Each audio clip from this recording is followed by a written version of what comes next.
प्रिय विद्यार्थियों और मेरे साथियों, आपका दिन दिन ही नहीं समय शुभ रहे, ये मैं प्रभु से कामना करता हूँ। मित्रों, आज कार्बोहाइड्रेट के क्लासिफिकेशन का तीसरा पार्ट पढ़ने जा रहे हैं। और पढ़ा कौन रहा है? जिसको संतलाल के रूप में जाना जाता है और associate professor zoology, government Lohia PG college Churu Rajasthan के द्वारा। पिछले वाले वीडियो में मोनोसैकेराइड्स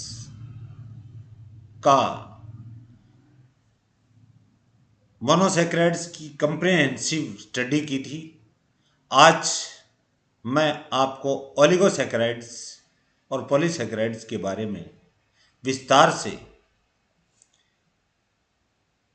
मैं आपके सामने YouTube चैनल के माध्यम से ऑनलाइन क्लास के द्वारा आपके समक्ष मैं मेरा लेक्चर डिलीवर कर रहा हूं। तो सुनिए, स्टार्ट ओलिगोसैकेराइड, उसके बाद में पॉलीसैकेराइड्स आएंगे और उसके बाद में बायोमेडिकल इंपॉर्टेंस ऑफ कार्बोहाइड्रेट्स आएंगे।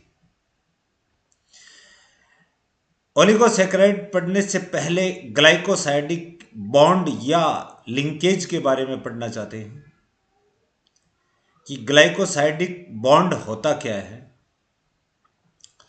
दो शुगर मॉलिक्यूल्स, चाहे वो आइडेंटिकल हो, समरूप हो, चाहे डिफरेंट हो, दोनों एक दूसरे के साथ जब जुड़ते हैं तो उनके बीच में बनने वाला बंध या सहसंबंध को ग्लाइकोसाइडिक लिंकेज या ग्लाइकोसाइडिक बॉन्ड कहते हैं। ग्लाइकोसाइडिक लिंकेज या bond, A sugar molecule can combine with an identical का मतलब है ग्लूकोज माल्टोज बढ़ा रही हैं और ग्लूकोज फ्रक्टोज सुक्रोज बढ़ा रही हैं, तो वो हो जाएगी और a different type of an sugar molecule. Different type की यानी अलग अलग प्रकार के मोनोमर्स होंगे मोनोसैकेराइड्स के। The linkage between two monosaccharide sugar molecule is called a glycosidic linkage या ग्लाइकोसाइडिक बॉन्ड। बंध कहते हैं इसको, ग्लाइकोसाइडिक बंध कहते हैं। इसकी परिभाषा छोटे प्रश्न के रूप में पूछी जा सकती है। मैं ये वीडियो यूजी क्लास से लेकर के पीजी और नेट जेआरएफ और कॉलेज लेक्चरर फर्स्ट ग्रेड को मद्देनजर रखते हुए मैं आपके समक्ष प्रस्तुत कर रहा हूं। सभी के लिए उपयोगी साबित हो, यह भी मैं प्रभु से कामना करता हूं। They are formed by monosaccharides. Disaccharide किससे बनते हैं? नहीं, ओलिगोसैकेराइड किससे बनते हैं? मोनोसैकेराइड से बनते हैं। The number of monosaccharides in oligosaccharides is very from 2 to 10। Oligosaccharide, oligos Greek word है, इसका मतलब है फ्यू, और जो मोनोमर्स होते हैं, मोनोसैकेराइड्स के मोनोमर्स होते हैं, उनकी संख्या 2 से लेकर 10 तक होती है। उनको हम लोग क्या कहेंगे? Oligosaccharide. Their general formula is present as CnH2ON-1। यहां एक घट जाएगा,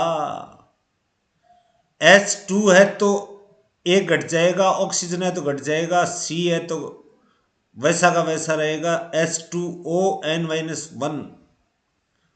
अब यहाँ H अगर 12 हो, O6 हो तो H11 और O5 होगा, यानी -1।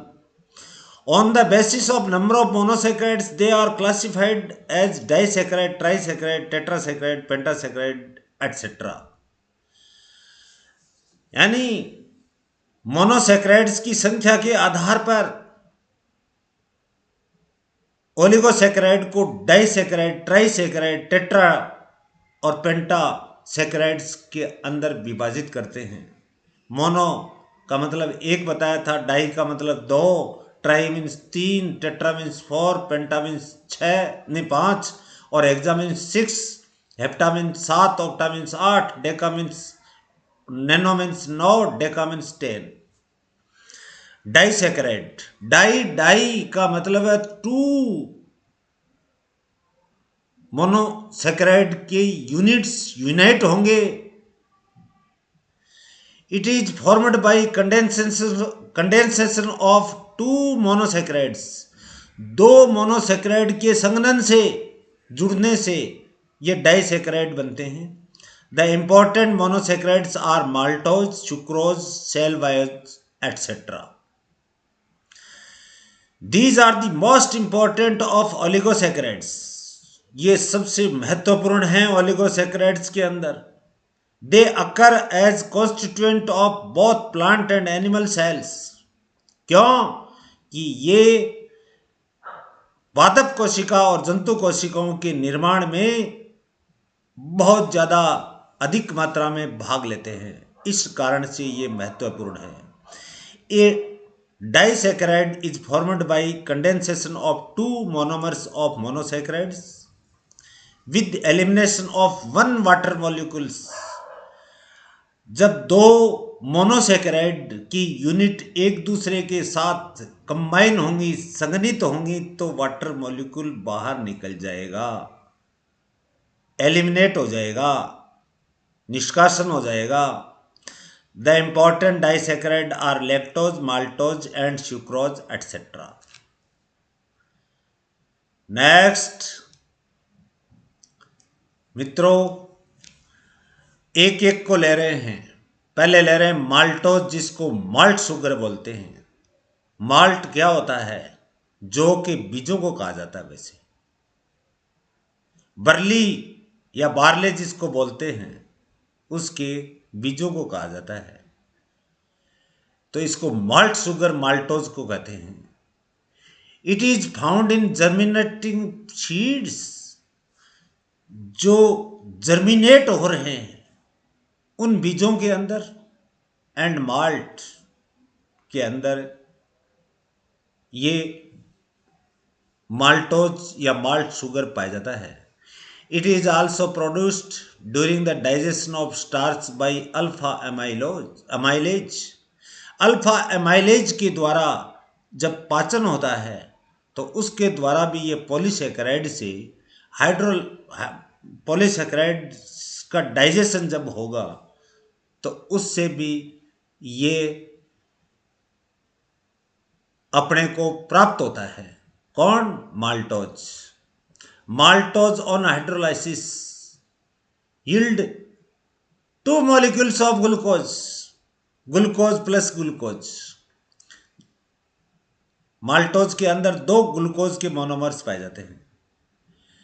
दिस शोज, ये क्या दर्शाता है? That it is made up of 2 glucose units. ये बताना चाहता है कि ये 2 ग्लूकोज की यूनिट्स के या 2 ग्लूकोज की इकाइयों का बना हुआ होता है। The hydroxyl on carbon number 1 of 1 glucose molecule is linked to the hydroxyl group of carbon number 4 of the second glucose molecule।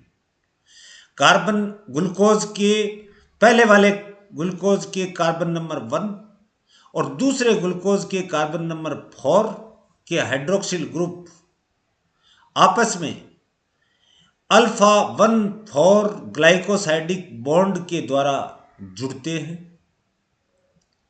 एक नंबर और दूसरे का कार्बन नंबर 4 अल्फा क्या नाम आ रहा है यहाँ पे, क्योंकि ग्लूकोज जो होता है वो अल्फा और बीटा दोनों फॉर्म में पाया जाता है। म्यूटा रोटेशन में मैंने बताया था अल्फा स्टेज वो ज़्यादा स्टेबल होती है। Formed by condensation of two glucose molecules, ये ग्लाइकोसाइडिक बॉन्ड जो है अल्फा 1,4 ग्लाइकोसाइडिक बॉन्ड जो है दो ग्लूकोज के मॉलिक्यूल्स के द्वारा माल्टोज का संघनन होता है या निर्माण होता है। नेक्स्ट,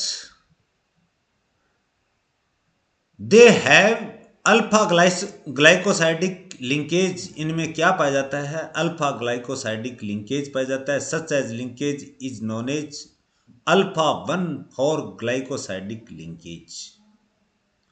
यहाँ दो ग्लूकोज के मॉलिक्यूल्स दिखाए हैं जिनमें कार्बन भी 1 2 3 4 5 6 दिखाए हैं, दूसरे में भी 1 2 3 4 5 और 6 दिखाए हैं। इस ग्लूकोज के मॉलिक्यूल का देखिए कार्बन नंबर फर्स्ट, और इस ग्लूकोज के मॉलिक्यूल का ये रिंग फॉर्म में पड़ा है कार्बन नंबर 4 के बीच में ये जो बॉन्ड बन रहा है इसको ग्लाइकोसाइडिक बॉन्ड बोलते हैं।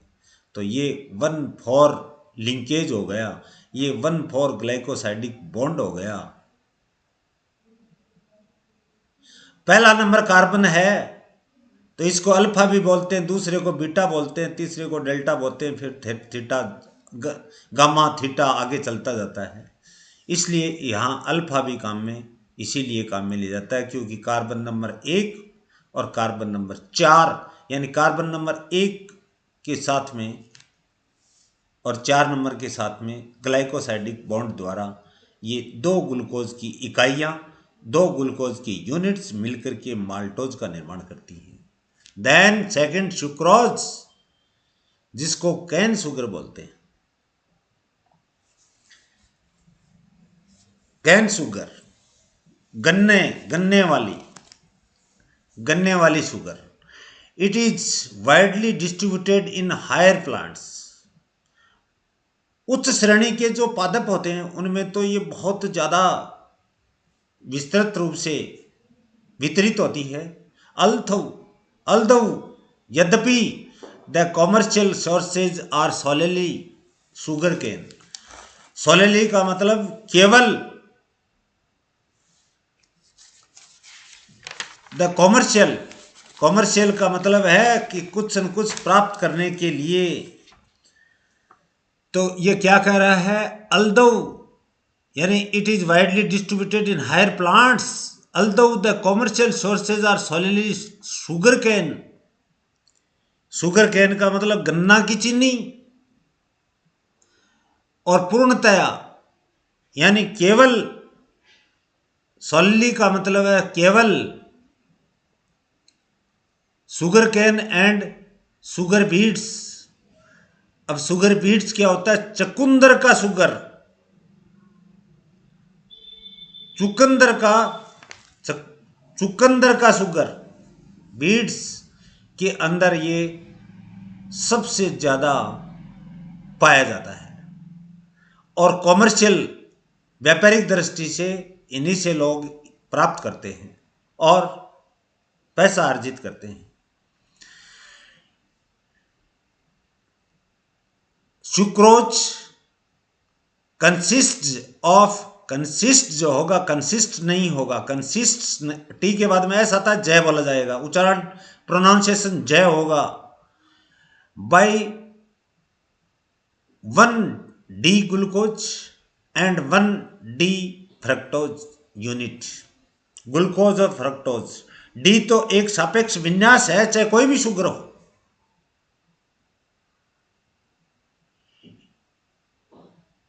तो ये किसका बना हुआ है, ग्लूकोज और फ्रक्टोज यूनिट का बना हुआ डाइसैकेराइड सुक्रोज या कैन शुगर है। It is formed by glucose and fructose, they are connected by alpha 1,4 glycosidic bond. अब देखिए ये यहाँ पे अल्फा डी ग्लूकोज पड़ा है, इधर अल्फा डी फ्रक्टोज पड़ा है।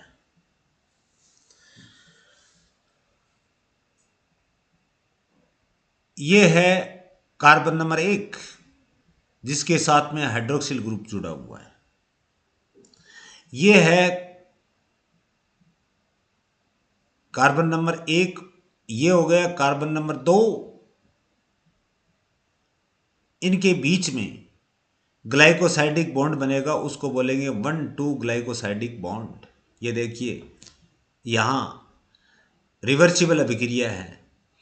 जब अल्फा डी ग्लूकोज और बीटा डी ग्लूकोज यानी ग्लूकोज दोनों फॉर्म में पाया जाता है, अल्फा एंड बीटा, डी मैंने बता दिया एक सापेक्ष विन्यास है, चाहे कोई भी शुगर हो। तो ग्लूकोज और फ्रक्टोज दोनों आपस में मिलते हैं, तो ये देखिए नीचे की तरफ अभिक्रिया आ रही है, जल का निष्कासन हो रहा है। यही बताया, दो यूनिट आपस में यूनाइट होती हैं तो वाटर एलिमिनेट होता है, निष्कासित होता है। अब यहां पे अब ये श्रृंखला, ये दो रिंग फॉर्म में जो ग्लूकोज और फ्रक्टोज पड़े हैं आपस में ग्लाइकोसाइडिक बॉन्ड द्वारा 1,2 के साथ में मिलकर के क्या बनाएंगे, इधर वाला तो अल्फा डी ग्लूको पायरेनोसिल होगा। क्यों कि जो पायरोनोसिल होता है उसमें, या पायरोनोज होता है उसमें कार्बन की संख्या 6 है। एक देखिए 1 2 3 4 5 और 6। अल्फा 2 से जुड़ रहा है, 1,2 से जुड़ रहा है, बीटा डी फ्रक्टो फ्रेनोज बन रहा है, कार्बन की संख्या 5 होगी इसमें। यहां से ले लिए आप 1 2 3 4 और 5। तो alpha D ग्लूको पायरोनोसिल, beta D fructo फ्रेनोज मिलकर के 1,2 ग्लाइकोसाइडिक बॉन्ड द्वारा सुक्रोज का निर्माण करते हैं। और जब वापिस इनसे ग्लूकोज और फ्रक्टोज बनते हैं, अल्फा डी ग्लूकोज और बीटा डी ग्लूकोज बनते हैं, तो जल वापिस ऐड हो जाता है। ये देखिए जल वापिस जुड़ रहा है, जल का हाइड्रेशन हो रहा है, वाटर मॉलिक्यूल ऐड हो रहा है, ये ऊपर हट गया। अब देखिए कि इधर वाले अगर ये टूटता है किस में, नहीं, ये दोनों मिलकर के जब जुड़ते हैं तो पानी कहाँ कहाँ से निकलता है, इस ग्लूकोज के कार्बन नंबर 1 से हाइड्रोक्सिल ग्रुप निकलेगा और इस कार्बन के कार्बन नंबर 2 से क्या निकल रहा है, हाइड्रोजन निकलेगा और H2O का निर्माण कर लेगा। ये देखिए इसीलिए इनको मैंने वर्ग में आपके सामने दर्शाया है। तो ये है सुक्रोज, या इसका दूसरा नाम क्या है, केन शुगर। नेक्स्ट,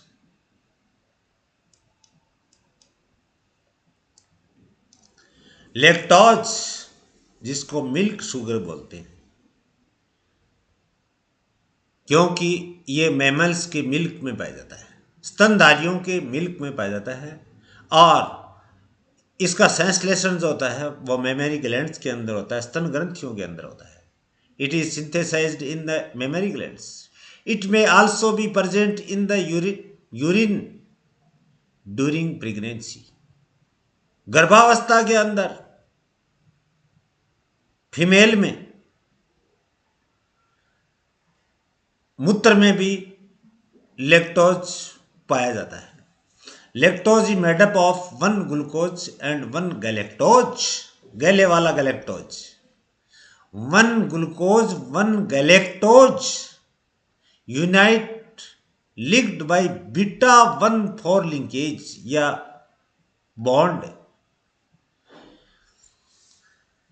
पीछे अल्फा ही है, यहां पे बीटा है, क्योंकि आपको पता है कि जो ग्लूकोज और गैलेक्टोज जो भी होते हैं वो अल्फा और बीटा दोनों फॉर्म में पाए जाते हैं। यहाँ पे बीटा फॉर्म में जो ग्लूकोज होगा वो गैलेक्टोज के साथ में जुड़ेगा, इसलिए इसको बोलते हैं बीटा 1,4 लिंकेज। मित्रों, आगे क्या कह रहा है? Souring of milk takes place when bacteria found in milk convert lactose into lactic acid. जब फर्मेंटेशन हो जाता है या खट्टा हो जाता है क्या मिल्क, तो बैक्टीरिया जो है जो दुग्ध में या मिल्क में जो पाए जाते हैं वो लैक्टोज को लैक्टिक एसिड में बदल देते हैं। It is formed by glucose and galactose, ये पहले भी बता दिया। They connected to each other by beta 1,4 glycosidic bond, ये भी आपको पहले बता दिया। तो ये इधर तो है गैलेक्टोज और इधर है ये ग्लूकोज, और कार्बन नंबर 1 और कार्बन नंबर 4 के बीच में ये ग्लाइकोसाइडिक बॉन्ड दिखाया है। चौथा ले रहे हैं cellobiose. It is also a disaccharide formed during cell bios. It is a disaccharide formed during the hydrolysis of cellulose. Cellulose का जल अपघटन होने के पश्चात सेल बायोज बनता है। Is identical with the maltose, ये माल्टोज के लगभग समतुल्य होता है, सिमिलर होता है, except that it has beta 1,4 glycosidic linkage या ग्लाइकोसाइडिक बॉन्ड। उसके अंदर माल्टोज में वहाँ अल्फा 1,4 ग्लाइकोसाइडिक लिंकेज था, यहाँ पे बीटा ग्लाइकोसाइडिक लिंकेज होगा। It is formed by partial hydrolysis of, आंशिक रूप से सेलुलोज का ये जल अपघटन होने के ऊपर क्या बनते हैं? Which both glucose molecules are connected by beta 1,4 glycosidic bond. Partial hydrolysis of cellulose in which both glucose molecules are connected by beta 1,4 glycosidic bond। ये दो ग्लूकोज की इकाइयाँ हैं, दोनों 1,4 ग्लाइकोसाइडिक बॉन्ड द्वारा ये सेलो बायो का निर्माण करते हैं, जिसका नाम होगा बीटा डी ग्लूकोपाइरेनोसिन डी ग्लूकोज। इसका मतलब क्या है? सेलुलोज का ऑक्सीकरण से ग्लूकोज ही ग्लूकोज बन रहा है। Trisaccharide, trisaccharide, tri means 3, it is formed by 3 monosaccharides. 3 monosaccharide के आपस में जुड़ने से, मिलने से, संघनित होने से ट्राइसेकेराइड का निर्माण होते हैं। और मेन एग्जाम्पल्स ट्राइसेकेराइड के जो है, ट्राइसेकेराइड्स के हैं, वह है रेफिनोज एंड जेंटियानोज। रेफिनोज के अंदर D glucose, D fructose, D galactose पाया जाता है, जबकि जेंटियानोज में डी ग्लूकोज और डी फ्रक्टोज पाया जाता है। Tetrasaccharides, it is formed by 4 monosaccharides. ये 4 मोनोसेकेराइड की यूनिट के मिलने से टेट्रासेकेराइड्स बनते हैं। फॉर एग्जांपल स्टेक्योज, जिसके अंदर 4 कौन कौन से हैं? गैलेक्टोज है, 2 तो गैलेक्टोज के मोनोमर्स हैं और 2 ग्लूकोज के मोनोमर्स हैं, ग्लूकोज।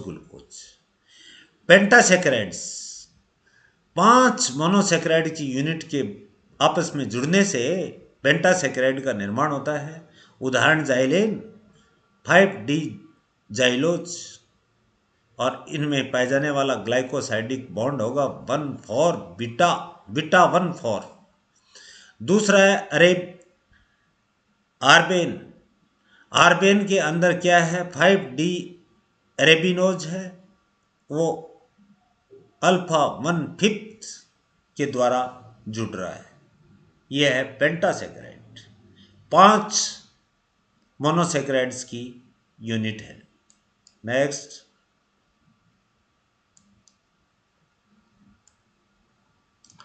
पॉलीसेकेराइड्स। डाइसैकेराइड कंप्लीट हो चुका है मित्रों, पॉलीसैकेराइड्स पढ़ रहे हैं। ओलिगोसैकेराइड के अंदर ग्लूकोज या मोनोसैकेराइड्स की कितनी यूनिट बताई थी? 2 to 10। अब यहाँ मोर देन 10 मोनोसैकेराइड्स होंगी और 1,20,000 1,20,000 तक हो सकते। They are water insoluble, water में ये अघुलनशील होते हैं। टेस्टलेस होते हैं, कोई स्वाद नहीं होता। हैविंग हाई मोलिकुलर वेट, इनका आणविक भार जो होता है वो अत्यधिक होता है।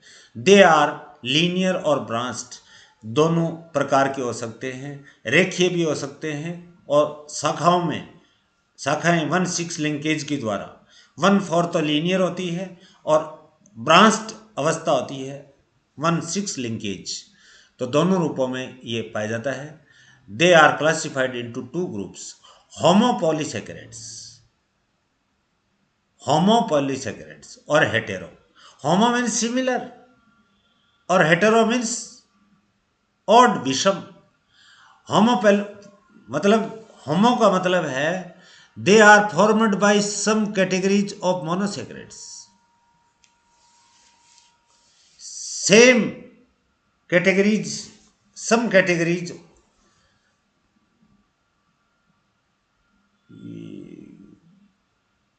सेम होना चाहिए, यहाँ पे सम लिखा गया। Same categories of monosaccharides are, उदाहरण है glucan, galactan, xylan, fructan. Glucan glucose की इकाइयां हैं, starch, glycogen, cellulose and chitin etcetera. ये हैं होमोपॉलीसैकेराइड्स के एग्जाम्पल, जिनको ग्लूकेन कहते हैं और ग्लूकोज मोनोमर से ये कंडेंसेशन या कॉम्बिनेशन से बने हैं। स्टार्च पहला ले रहे हैं। Starch is the reserve food material in the plants. Plant cell के अंदर या प्लांट्स के अंदर रिजर्व संरक्षित भोज्य पदार्थ जो होते हैं वो स्टार्च के रूप में पाए जाते हैं। It is a polymer of D glucopyranose. Pyranose का मतलब कार्बन की संख्या 6।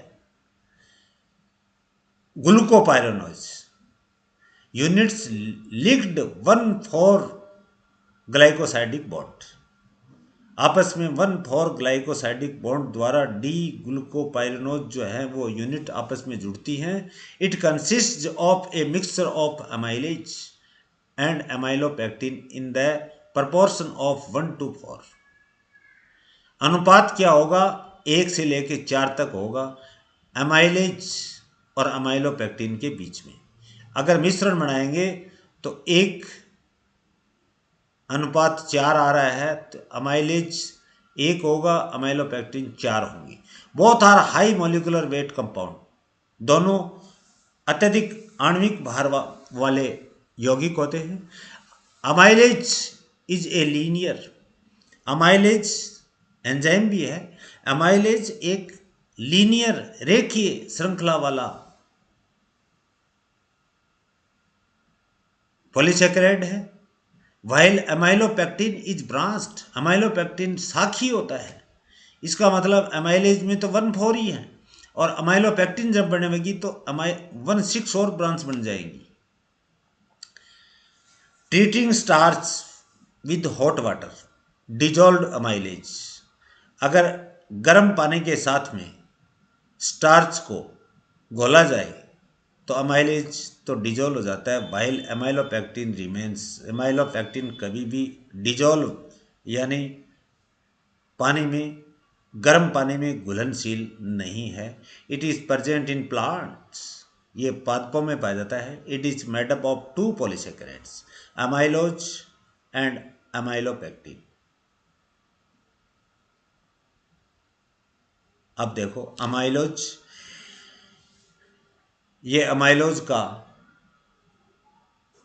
सॉरी हाँ अमाइलोज, ये अमाइलेज नहीं था, अमाइलोज था।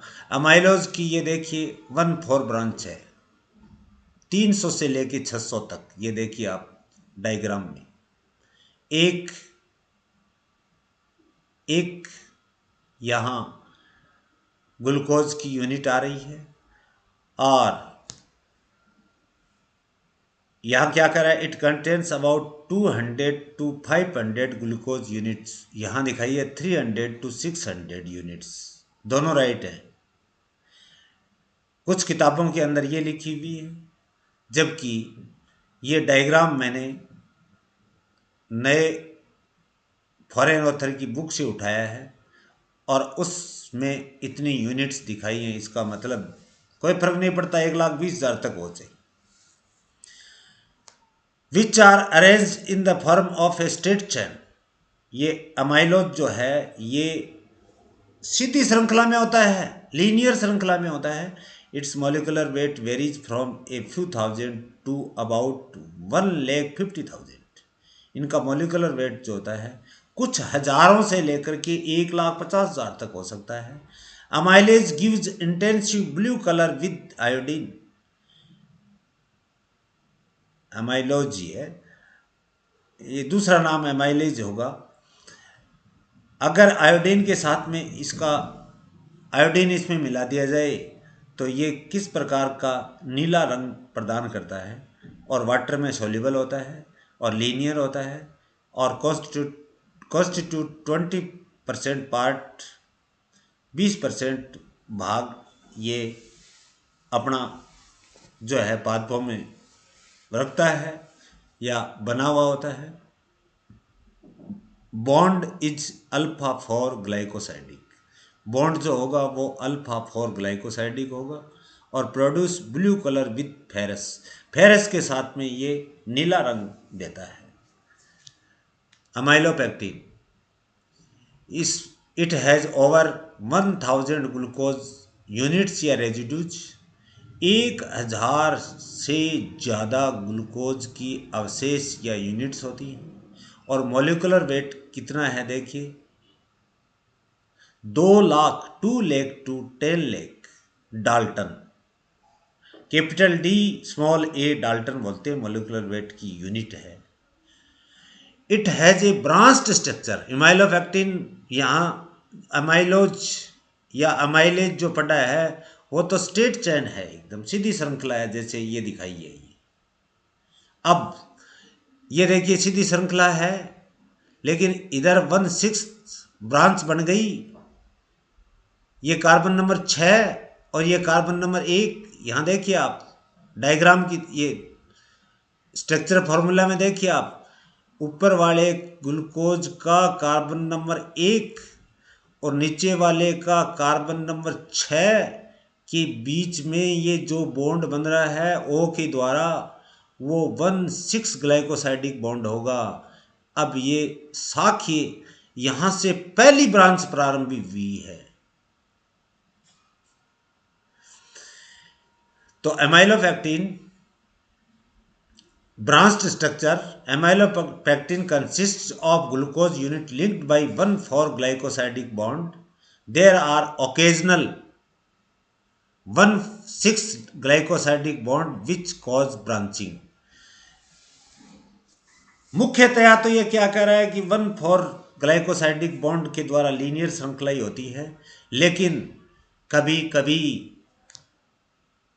ये अल्फा 1,6 ग्लाइकोसाइडिक बॉन्ड बना करके और किसका कारण बन जाता है, शाखा या शाखीय रूप का, कॉज ब्रांचिंग, यानी शाखाओं का निर्माण कर लेता है। और ये शाखाओं का निर्माण हो रहा है, आपके सामने डायग्राम मैंने आपको प्रस्तुत कर दिया है। नेक्स्ट,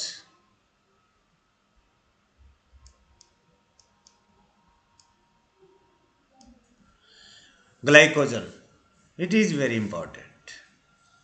कई चीज़ें आएंगी इंपॉर्टेंट। तो ये एनिमल्स के अंदर पाए जाने वाला रिजर्व फूड मटेरियल है, कार्बोहाइड्रेट है, and is therefore called animal starch. इसको एनिमल स्टार्च की संज्ञा भी देते हैं। It is found mainly in the liver and muscles. मुख्यतया ये यकृत और मांसपेशियों में पाया जाता है।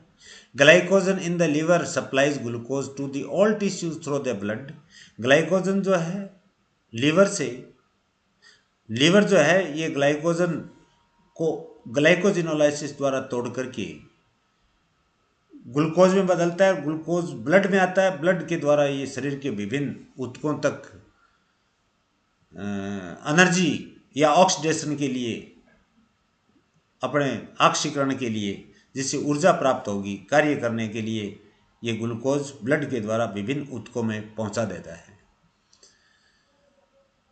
Muscle glycogen on the other hand is available during contraction of muscles. Muscles के अंदर जो ग्लाइकोजन होता है वो भी मसल कॉन्ट्रैक्शन के लिए उनको भी ऊर्जा की आवश्यकता पड़ेगी, तो वो भी ग्लूकोज में तोड़ लेता है।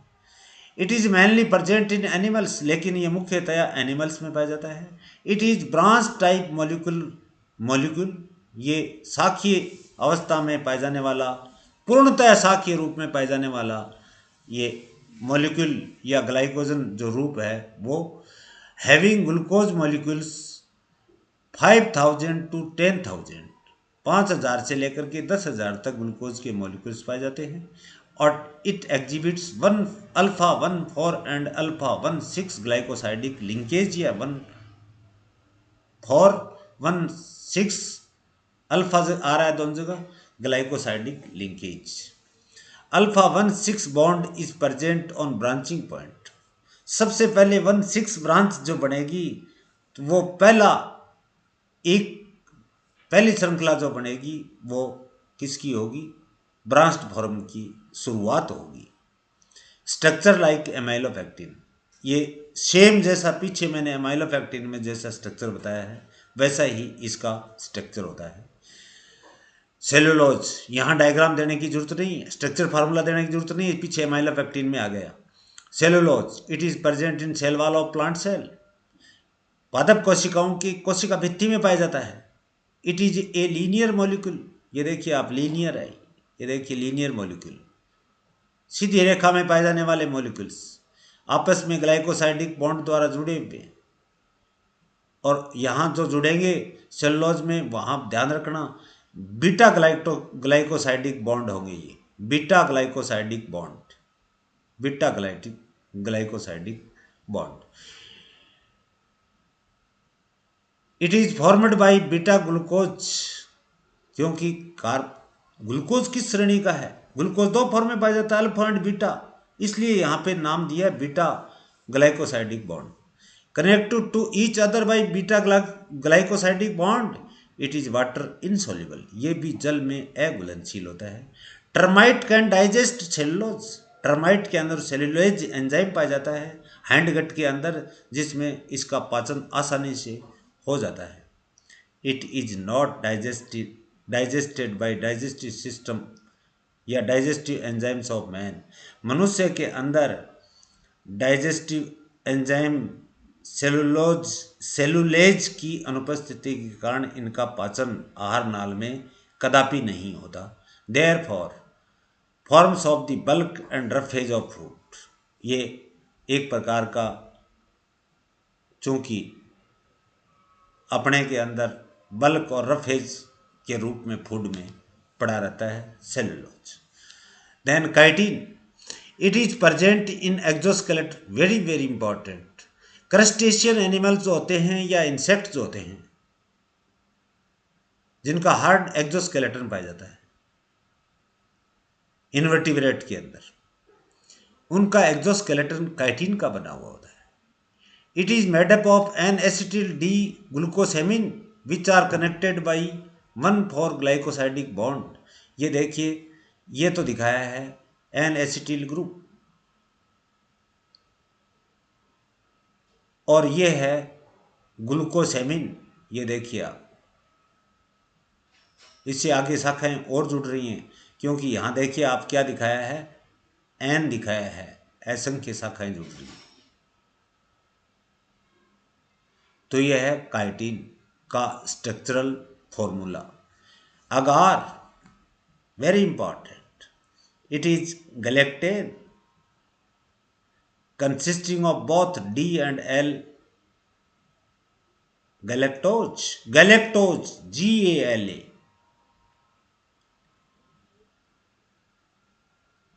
It is used as bacteriological culture medium, bacteria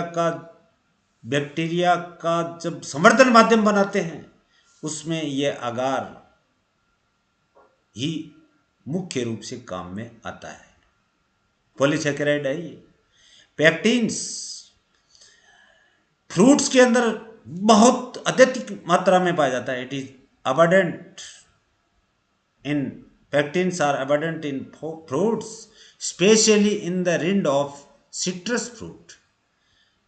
मुख्य रूप से या विशेष रूप से जो रसदार सिट्रस फ्रूट जो होते हैं, सिट्रिक एसिड जिसमें पाया जाता है उसमें, जैसे लाइक ऑरेंजेज एंड लेमन्स, संतरे और नींबुओं के अंदर, they are present in cell wall and intercellular substance. यानी ये सेल वॉल में, कोशिका भित्ति में, किसकी सेल वॉल किस में होगी? या तो बैक्टीरिया में होगी, प्रोकैरियोट में होगी या प्लांट्स में होगी। और इंटरसेलुलर सब्सटेंस कहां पाया जाता है? इंटरसेलुलर मतलब कोशिकाओं के बीच में। कोशिकाओं के बीच में, कोशिका के अंदर, अगर कोशिकाओं के अंदर होता तो इंट्रासेलुलर होता, intra within a cell, ए आ रहा है लास्ट में। इंटर का मतलब है बहुत सारी कोशिकाओं के बीच में पाए जाने वाला पदार्थ। They contain arabinose, galactose and galacturonic acid. Pectins के अंदर ये उपस्थित होते हैं। नेक्स्ट, हेटेरोपॉलीसेकेराइड्स या हेटेरोग्लाइकेन्स भी बोलते हैं। दो प्रकार के बताए मैंने, म्यूकोपॉलीसेकेराइड्स एंड ग्लाइकोप्रोटीन्स।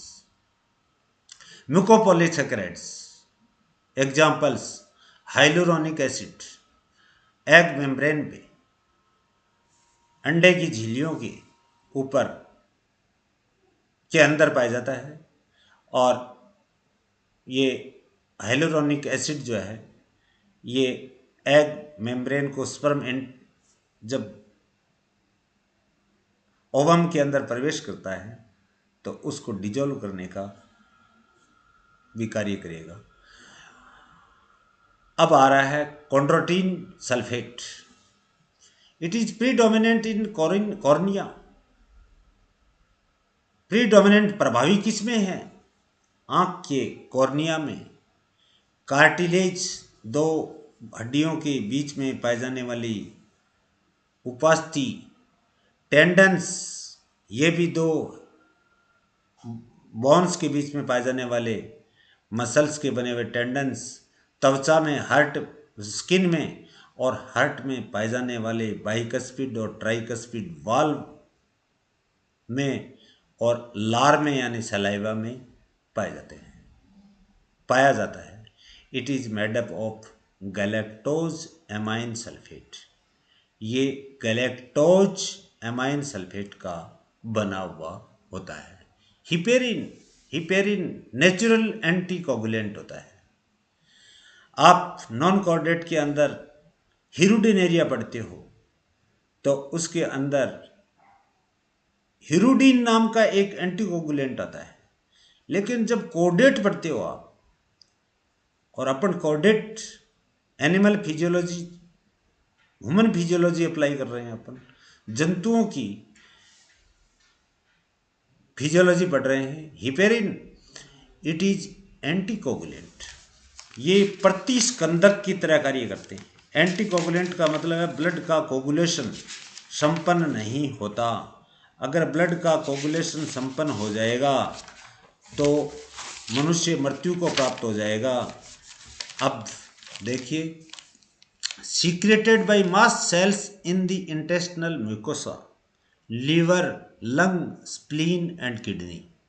यकृत, तिल्ली, फेफड़ा, यकृत नहीं, वृक, किडनी को वृक बोलते हैं, वृक, स्प्लीन, लंग, लीवर और intestinal mucosa, but secreted by mast sales.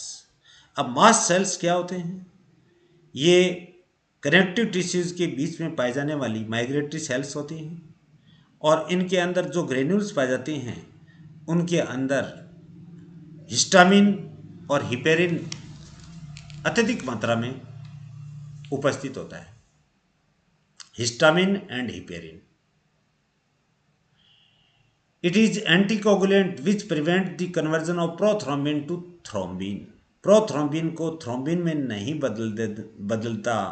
बदलने से रोकता है, इसलिए थ्रोम्बिन जो है वो फाइब्रोडिजन को फाइब्रिन में नहीं बदलने देता। तो ये ब्लड में पाए जाने वाले ये फैक्टर्स होते हैं, प्रोथ्रोम्बिन, थ्रोम्बिन, फाइब्रोडिजन, फाइब्रिन। ये जब तक फाइब्रिन नहीं बनेगा तब तक ब्लड का क्लोटिंग नहीं होगा। जब प्रोथ्रोम्बिन एक्टिव नहीं होगा, थ्रोम्बिन में नहीं बदलेगा, तब तक ब्लड का कोगुलेशन या ब्लड क्लोटिंग का प्रारंभ नहीं होगा। तो ये नेचुरल अपने ब्लड में पाए जाने वाला एंटी कोगुलेंट है, वेरी इंपॉर्टेंट।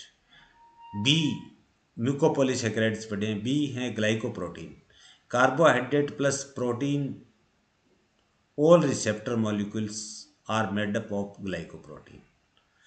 कार्बोहाइड्रेट के साथ में प्रोटीन के सभी रिसेप्टर्स मॉलिक्यूल्स अगर जुड़ जाएं तो वो ग्लाइकोप्रोटीन का निर्माण कर लेते हैं। अब आ रहा है मित्रों सिग्निफिकेंस ऑफ कार्बोहाइड्रेट या बायोमेडिकल इंपॉर्टेंस ऑफ कार्बोहाइड्रेट। ये शॉर्ट नोट के रूप में पूछा जाता है। अब मैटर इतना ही है, इसको कितना विस्तार से लिखना है समझ में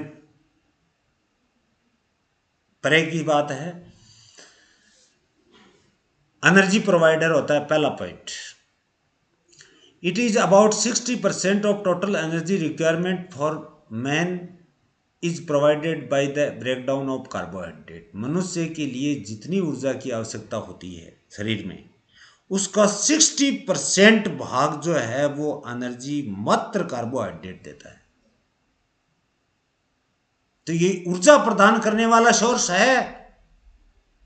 glucose is the sole form of energy. मुख्य यानी ग्लूकोज ही केवल एनर्जी प्रोवाइड करता है for the brain and other nervous tissue. मस्तिष्क और तंत्रिका ऊतकों को ग्लूकोज ही एक ऐसा मात्र मोनोसेकेराइड है जिसकी ब्रेन और सभी तंत्रिका ऊतकों को आवश्यकता पड़ती है। लेक ऑफ ग्लूकोज और ऑफ ऑक्सीजन, यानी ग्लूकोज की मात्रा नहीं हो या अल्प हो और साथ में ऑक्सीजन भी कम हो, for its metabolism lead to rapid damage to the brain. अब ग्लूकोज नहीं है, ऑक्सीजन भी नहीं है, तो इसका ग्लूकोज का ब्रेक डाउन नहीं होगा, क्रेब्स साइकिल नहीं चलेगी। तो धीरे धीरे धीरे धीरे नहीं, बड़ी द्रुत गति से ब्रेन डैमेज हो जाता है। इसका मतलब डाइट के साथ में कुछ मात्रा में अपने को कार्बोहाइड्रेट सदैव लेना चाहिए। अब आगे सर्दी आ रही है, सर्दियों के अंदर गुड़ खाओ। Carbohydrate is stored in the body in the form of glycogen. Carbohydrate जो है वो बॉडी के अंदर लीवर और मसल्स में ग्लाइकोजन के रूप में संश्लेषित होते हैं। About 100 gram of glycogen is stored in the liver. Liver में तो मात्र 100 ग्राम ग्लाइकोजन का संश्लेषण होता है, लीवर इतना ही कर पाता है। मसल्स के अंदर 200 से 240 ग्राम ग्लाइकोजन, ये गलत है, ग्लाइकोजन जो है वो संश्लेषित या स्टोर किया जा सकता है।